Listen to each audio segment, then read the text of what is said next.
Hello बच्चों, मेरे प्यारे भाइयों और बहनों। मैं आपको एक पतिव्रता की कहानी सुना रही हूँ। मेरी नानी हमें कहानी सुनाती थी, ये वाली कहानी।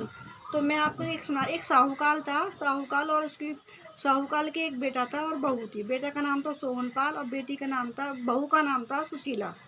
सुशीला सुशीला बहुत ही पतिव्रता औरत थी और बड़ी शर्म वाली, अपने घर घर में ही काम धंधा करना, कुछ ऐसे ही थी। उसका पति थोड़ा सा किसी के कान भरने कोई कह देगा तो तुरंत उसकी बात सच मानता था। तो वो बाहर जा सुबह सुबह काम करके आया, शाम को पहले आके अपने माँ बाप के पास बैठ के जब अपने पत्नी के पास जाता था, चाहे माँ बाप सच बोल रहे झूठ बोल रहे हैं। ऐसे पहले ज़माने में है ना, डायरेक्ट जैसे पहले ज़माने में पति के पत्नी के पास बात नहीं जाते थे। पहले अपने माँ बाप के पास बैठ के, माँ बाप के पास बैठने के बाद जब शाम को जाते थे, सिर्फ सोने जाते थे। ऐसा था पहले ज़माने में। तो उसकी पत्नी बहुत सुशील थी, सुशील पत्नी थी। तो एक दिन वो अपने छत पे बैठ के, अपनी छत पे सिर्फ बाल सुखा रही होती धो के। तो राजा का लड़का उसकी सुशीला को देख के बड़ा मोहित हो जाता है। कहता है मैं तो इससे शादी करूँगा, कुछ भी हो जाए। तो वो देख के उसे उसे लंबे लंबे बाल होते देख के अपने जाता है, अपनी माँ से कहता है।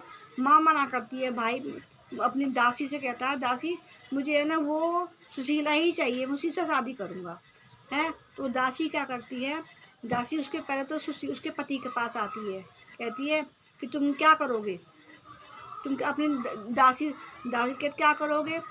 उसके पति कहता है कि दासी उससे कहती है कि है ना तुम्हारी पत्नी ऐसी गलत है और राजा के लड़के के वो हो रही है ऐसे। तो उसका पति कहता है झूठ बोल रही हो, उसे डांट के भगा देता है। अब दासी कहती है अब मेरी राजा का लड़का ये सोहनपाल तो मान नहीं रहा।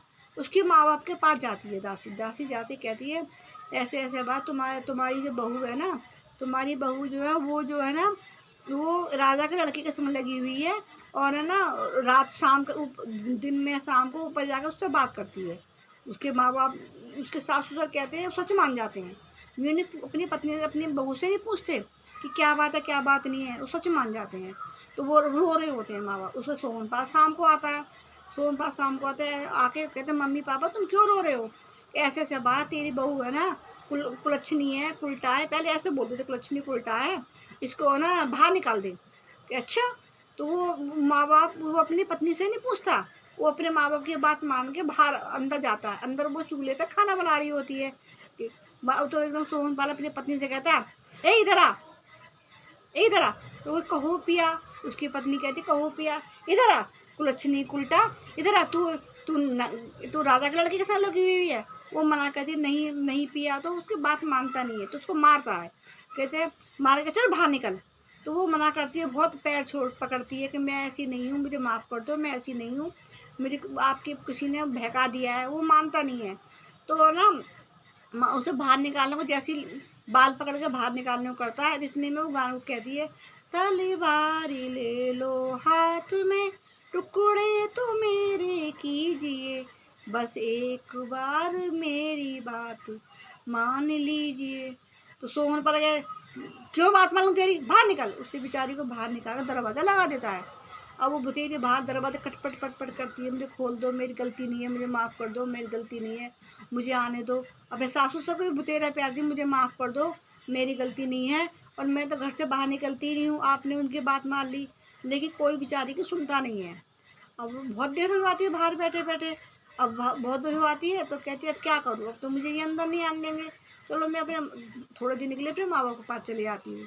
रात रात में ही माँ बाप के पास जाने लगती है। इतनी देर में रास्ते में ही राजा का लड़का खड़ा होता है। कहता है आओ प्यारी इधर। तो कह तुम कौन, कि मैं राजा का लड़का। कह रहे मैंने तुझे घर से बाहर निकलवाया है, घर से बाहर तुमने निकलवाया है। कि कह रहे आ चलो, मैं तुम्हें अपनी रानी बना कर रखूँगा, पटरानी बना कर रखूँगा, चलो।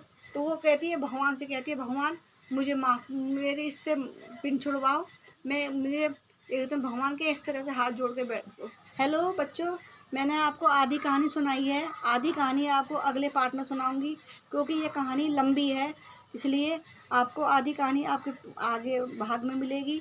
और आपको कहानी मेरी अच्छी लगती है तो लाइक करें और सब्सक्राइब करें। जय सिया राम।